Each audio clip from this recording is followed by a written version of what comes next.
Shalom, selamat pagi, semangat pagi Bapak Ibu dan Saudara-saudara, opa oma anak cucu yang diberkati dan dikasihi oleh Tuhan Yesus Kristus. Kita mengucap syukur.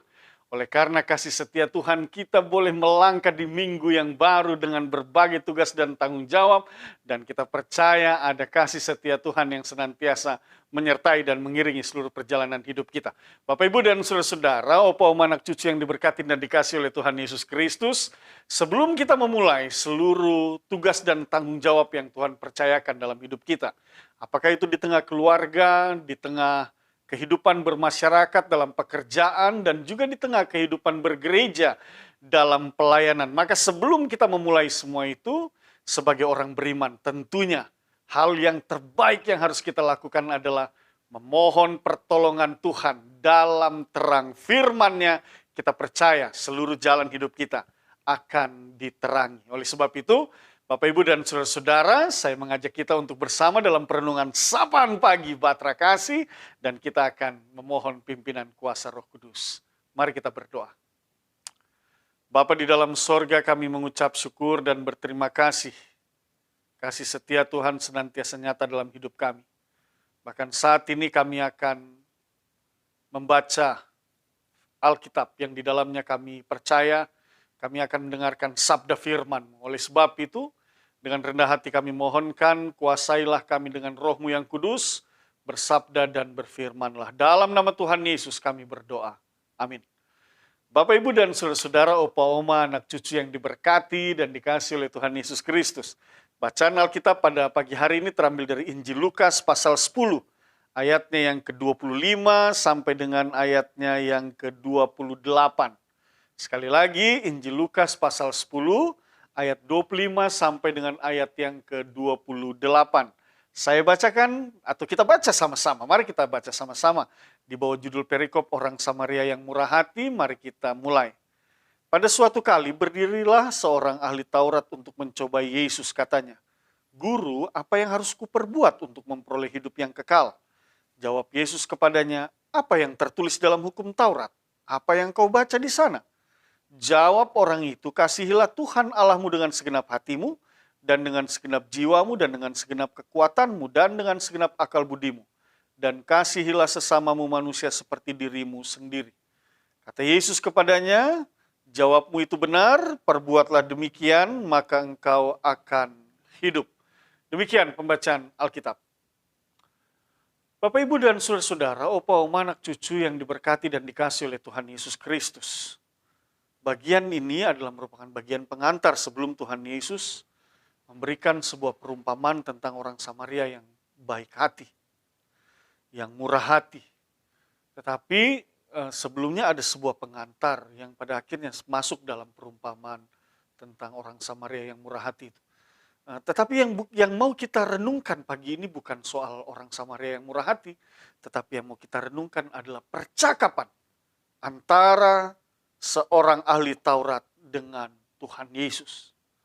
Yang tidak baiknya di sini adalah kalimat ini dimulai dengan, "Pada suatu kali berdirilah seorang ahli Taurat untuk mencobai Yesus." Nah, ini yang tidak baik.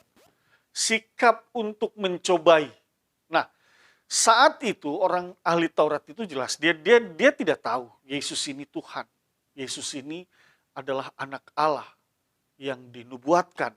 Dialah yang dinubuatkan dan yang menggenapi nubuatan para nabi tentang Mesias. Dia tidak tahu, tetapi bisa jadi adalah oleh karena nama Tuhan Yesus yang dikenal banyak orang, oleh karena ajaran-ajarannya, oleh karena berbagai hal yang Yesus lakukan membuat orang takjub, sehingga seorang ahli Taurat ini sesungguhnya ingin mencobai sejauh mana sebenarnya pengetahuan Tuhan Yesus tentang Taurat itu sendiri. Saya mau katakan nama besar Tuhan Yesus pada saat itu telah banyak membuat orang lain terganggu, terkoreksi. Ajaran-ajaran Tuhan Yesus itu banyak menarik banyak orang untuk orang menjadi senang untuk mendengar ajaran-ajaran Tuhan Yesus, dan orang semakin terbuka dalam memahami tentang kerajaan Allah, dalam memahami tentang keselamatan, dalam memahami tentang kasih. Dan hal ini membuat banyak orang yang pada saat itu, saya dapat katakan bahwa mereka terkoreksi dan terganggu. Sehingga ada keinginan untuk mencobai. Tetapi Bapak Ibu dan saudara-saudara, lewat firman Tuhan ini mau diberitakan kepada kita. Kalau di dalam hidup ini kita berjumpa dengan orang lain yang mungkin dia lebih dari kita. Dia mempunyai satu kemampuan yang mungkin kita lihat banyak orang yang menyukai, menyenanginya, lalu kemudian dia dapat mengajar sesuatu dengan baik. Dalam segala hal, dalam bidang apapun, Bapak Ibu dan saudara-saudara, jangan pernah punya rasa iri dengan orang-orang yang diberkati oleh Tuhan, memiliki kemampuan yang berlebih, yang lebih daripada apa yang kita miliki. Jangan pernah kita merasa iri. Ahli Taurat ini dia merasa terkoreksi, dia merasa iri dengan berbagai ajaran yang Tuhan Yesus sampaikan, dan itu membuat orang lain banyak yang menyukai untuk mendengar Tuhan Yesus. Jadi dalam segala hal, maka apapun itu yang dimiliki oleh orang lain, kelebihan yang dimiliki oleh orang lain, jangan kita merasa iri hati. Karena akibat dari iri hati itu bisa saja yang terjadi seperti ahli Taurat ini. Dia ingin mencobai Yesus, padahal sikap ini tidak benar. Nah, Bapak Ibu dan saudara-saudara, oleh sebab itu, jauhkan diri kita dari keinginan iri hati atau ingin mencobai sesama kita. Jangan. Apalagi kalau kita coba-coba untuk mencobai Tuhan Allah. Oh, jangan. Firman Tuhan ajarkan kita untuk tidak mencobai Tuhan Allahmu, jangan. Lebih baik di dalam hidup ini, kalau kita melihat orang yang memiliki kelebihan dari kita, maka kita bersyukur. Mungkin kita bisa belajar juga dari orang itu. Bahkan kita juga bisa bertukar pikiran dengan dia, bagaimana dia bisa memiliki kelebihan, kesuksesan, keberhasilan yang ia miliki, sehingga apa yang ia miliki itu juga mungkin satu waktu kita juga akan menuai kesuksesan dan keberhasilan. Setelah kita berbincang, setelah kita bertukar pikiran dengan orang itu. Ada banyak jalan, saya kira Tuhan mendatangkan berkatnya di dalam hidup ini, tetapi sekali lagi tuluslah dalam menjalani hidup ini, jangan punya rasa iri hati, apalagi benci dan ingin mencobai orang lain. Bapak Ibu dan saudara-saudara, percakapan ini terjadi dan terlihat bahwa ahli Taurat ini menanyakan kepada Yesus, "Guru, apa yang harus kuperbuat untuk memperoleh hidup yang kekal?" Nah, ini dia. Sebenarnya mungkin orang ini bukannya dia tidak tahu, dia sudah membaca Taurat, dia ahli Taurat, dia tahu persis apa yang tertulis di dalam Taurat. Itulah sebabnya Tuhan Yesus, saya pikir Tuhan Yesus juga tahu bahwa dia ini ahli Taurat dan dia tahu apa yang harus dia lakukan agar ia memperoleh hidup yang kekal. Itu sebabnya Yesus menjawabnya dengan pertanyaan, apa yang tertulis dalam hukum Taurat? Apa yang kau baca di sana? Nah, ini dia. Lalu kemudian dia jawab, "Kasihlah Tuhan Allahmu dengan segenap hatimu dan dengan segenap jiwamu dan dengan segenap kekuatanmu dan dengan segenap akal budimu, dan kasihlah sesamamu manusia seperti dirimu sendiri." Kata Yesus kepadanya, "Jawabmu itu benar, perbuatlah demikian maka engkau akan hidup." Jadi ahli Taurat ini tahu, tapi dia hanya mencobai Yesus. Nah, Bapak Ibu, pelajaran yang kedua, kalau pertama tadi kita diajarkan untuk jangan iri hati. Jangan juga mencobai sesama kita, bahkan mencobai Tuhan Allah. Jangan coba-coba untuk lakukan itu. Pembelajaran yang kedua adalah, Bapak Ibu dan saudara-saudara, dalam hidup ini kita mau diingatkan agar jangan hanya orientasi berpikir kita hanya pada untuk kehidupan hari ini. Tetapi belajarlah juga untuk memiliki orientasi hidup masa yang akan datang. Begitu. Sekalipun ini pertanyaan pencobaan, ini pertanyaan untuk mencobai, tetapi paling tidak kita belajar bahwa kita juga harus punya orientasi hidup yang akan datang. Dan untuk memiliki orientasi hidup yang akan datang, memperoleh hidup yang kekal itu, maka firman Tuhan mengajarkan kepada kita mengasihi Tuhan Allah kita dengan sepenuhnya dalam kehidupan ini. Jangan pernah mengasihi Tuhan Allah dengan setengah-setengah hati, jangan. Tapi firman Tuhan ajarkan, kasihlah Tuhan Allahmu dengan segenap hatimu, dengan segenap kekuatanmu, dengan segenap jiwamu, dengan segenap akal budimu, dan kasihlah sesamamu manusia seperti dirimu sendiri. Artinya, baik hubungan kita kepada Allah, hubungan kepada manusia juga harus kita bangun satu hubungan yang baik, gitu ya. Bapak Ibu dan saudara-saudara, kalau kita punya hubungan yang baik dengan Allah, kita senantiasa berdoa, memuliakan Tuhan. Tetapi dengan sesama kita, kita ribut. Dengan sesama kita, kita tidak punya hubungan yang baik. Bapak, Ibu, dan saudara-saudara, justru kasih yang sesungguhnya itu dimulai dari bagaimana kita mengasihi orang-orang yang ada di sekitar situ. Dan ketika kita mengasihi mereka, itu sama saja kita mengasihi Allah kita. Oleh sebab itu, Bapak, Ibu, dan saudara-saudara, sekali lagi, engkau di tengah berbagai tugas dan tanggung jawab pekerjaanmu, ingat satu hal, orientasi hidupmu bukan hanya saja pada hari ini, atau hari esok, bulan depan, tahun depan, tetapi orientasi hidupmu juga harus engkau utamakan adalah untuk masa yang akan datang, memiliki kehidupan yang kekal. Dan firman Tuhan ajarkan kepada kita untuk memperoleh itu, maka kasih Tuhan Allahmu dan kasihlah sesamamu manusia. Nah, oleh Tuhan Yesus katakan, karena disitulah terletak seluruh kegenapan hukum Taurat. Dan di dalam menyatakan kasih itu, Tuhan Yesus menyatakan, dia mengasihi Tuhan Allahnya, Allah Bapa Sorgawi, dan dia mengasihi manusia dengan memberi dirinya. Dan hal ini mau mengajarkan bagaimana cara kita beriman kepada Allah dengan memulai mengasihi Tuhan kita, Yesus Kristus. Nah, ini dia.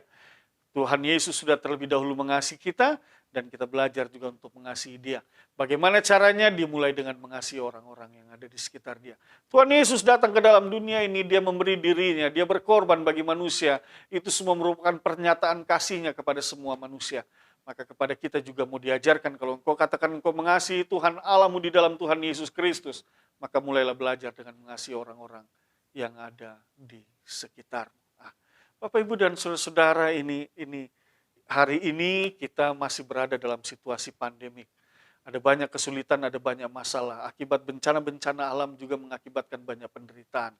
Maka dalam situasi seperti ini, inilah kesempatan buat kita untuk menyatakan bahwa kita benar-benar adalah orang yang mau mengasihi Tuhan Allah. Dan kita mau memulainya dengan mengulurkan tangan kita kepada orang-orang yang membutuhkan pertolongan. Bapak, Ibu, dan saudara-saudara, oleh sebab itu sekali lagi firman Tuhan pagi ini mau mengajarkan kepada kita, kalau engkau ingin memiliki hidup, maka kasihilah Tuhan Allahmu, kasihilah sesamamu manusia, dan mulailah dalam hidupmu untuk mengulurkan tanganmu menopang mereka yang berkesusahan, mereka yang menderita, menghibur mereka yang berduka, mendoakan mereka yang sakit. Kita hadir di dalam dunia ini untuk bersaksi dan menjadi berkat bagi sesama kita. Tidak hanya melalui materi, tetapi apapun yang bisa kita lakukan dan kita kerjakan. Agar melalui kehadiran kita, nama Tuhan ditinggikan dan dimuliakan. Oleh sebab itu, Bapak, Ibu, dan saudara-saudara, opa, oma, anak cucu yang diberkati dan dikasihi oleh Tuhan Yesus Kristus, ketika engkau akan memulai harimu hari ini, maka mulailah kasih itu engkau nyatakan di dalam kehidupan rumah tanggamu. Nyatakan kasih itu dengan suamimu, kepada istrimu, kepada anak-anakmu, kepada orang tuamu, kepada cucumu. Nyatakanlah kasih itu kepada mereka yang ada di sekitarmu.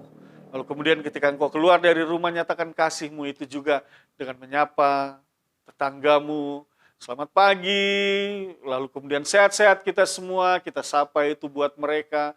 Itu berarti juga kita mendoakan, kita hadir di tengah-tengah pekerjaan kita, di instansi tempat kita bekerja, demikian juga kita mau hadir di sana dengan kasih yang Tuhan terlebih dahulu berikan kepada kita, kita teruskan kepada sesama kita. Dengan demikian, ketika engkau lakukan itu, sungguh engkau telah mengasihi Tuhan Allahmu, dan engkau akan memperoleh hidup yang kekal di dalam Kristus Yesus Tuhan dan Juru Selamat. Mari kita berdoa.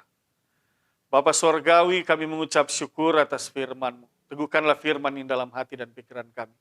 Berkati opa, oma, anak cucu, Bapak, Ibu, dan saudara-saudara. Kalau ada di antara mereka yang sakit dan lemah, dalam nama Tuhan Yesus, hamba percaya mereka akan disembuhkan dan dipulihkan. Kalau ada di antara mereka umat-Mu yang sedang mencari pekerjaan, mari Tuhan buka jalan. Dan nyatakan di mana Engkau telah menyediakan pintu berkat berupa pekerjaan bagi anak-anak Tuhan. Kalau saat ini Tuhan ada umat-Mu yang sedang berencana untuk melakukan perjalanan yang jauh, sertai mereka Tuhan dan tibakan mereka di tempat tujuan. Dalam waktu Tuhan mereka boleh kembali ke tengah-tengah kehidupan keluarga dan rumah tangga mereka. Dalam keadaan berlimpah-limpah dalam kasih karunia Tuhan. Bapa Sorgawi, saat ini kami akan memulai seluruh kegiatan kami hari ini. Pertolongan Tuhan itu yang kami andalkan dan kami mohonkan. Sertai kami, memerintahlah dalam hati dan pikiran kami, dan kami mau mengerjakan kebenaran firman. Ampunkan dosa dan kesalahan kami dalam nama Tuhan Yesus, kami berdoa dan mengucap syukur. Amin.